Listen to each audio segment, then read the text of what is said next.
আৰু ইফালে নতুন দিল্লীৰ যন্তৰ মন্তৰত অসমৰ তিনিটাকৈ সংগঠনৰ প্ৰতিবাদ পৃথক বড়োলেণ্ডৰ দাবীত উত্তাল প্ৰতিবাদ বড়ো নেশ্যনেল ষ্টুডেণ্টছ ইউনিয়নৰ পৃথক বড়ো ৰাজ্যই বড়ো জনগোষ্ঠীৰ আশা আকাংক্ষা পূৰণ কৰিব বুলি দাবী জনাইছে প্ৰতিবাদকাৰীসকলে একে সময়তে বহুকেইটা দাবীৰে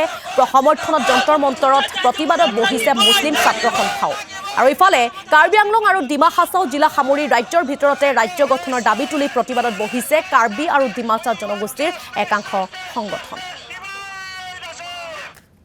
আমাৰ বিটিআৰ চুক্তিটো থাৰ্ডটাৰ্ম চুক্তি হৈছিলে ফাৰ্ষ্ট বিএছচি বিটিসি তাৰপিছত 2020 চনৰ 27 জানুৱাৰীত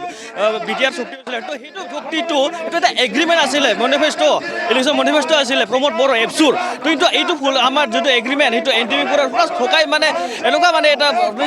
কিবা কৰিছে তো সেইটো মানে আমি মাৰিব নোৱাৰোঁ এইটো এটা এগ্ৰিমেণ্ট আছিলে সেইটো যদি চুক্তিটো কেনেকুৱা যদি ইমপ্লিমেণ্ট হয় এইটো আমাৰ বড়ো জাতিৰ মানে পুৰা ধ্বংসৰ দিশে গুচি যাব তো সেইকাৰণে আমি ডিভাইড আছ ভি50 বা আমাৰ ছেপাৰেট ষ্টেট বড়োলেণ্ড ডিমাণ্ড যিহেতু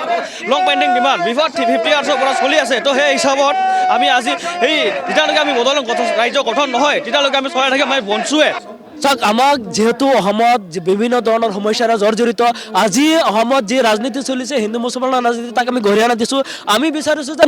মুছলিমৰ সুৰক্ষা লাগে আজি আমি এটাই আহ্বান কৰিছোঁ যেন অসমত যিসকল লোক 1971 চনৰ পূৰ্বে আহিছে ভাৰতত বা অসমত সেই লোকসকলক আমাৰ খিলঞ্জীয়া হিচাপত স্বীকৃতি প্ৰদান কৰিব লাগে ইয়াত ভাগ ভাগ হ'ব নালাগে আমি বিচাৰিছোঁ যেন অসমত মুছলিম সাহিত্য পৰিষদ লাগে আমি বিচাৰিছোঁ যেন অসমত ডিব্ৰুগড়ৰ নামত যি অত্যাচাৰ হৈছিলে সেই অত্যাচাৰসমূহ বন্ধ হ'ব লাগে আমি বিচাৰিছিলোঁ অসমত এখন মুছলিম বিশ্ববিদ্যালয় লাগে আমি বিচাৰিছোঁ যেন যিসকলক উচিত লোকসকলক পুনৰ সংস্থাপনৰ ব্যৱস্থা কৰিব লাগে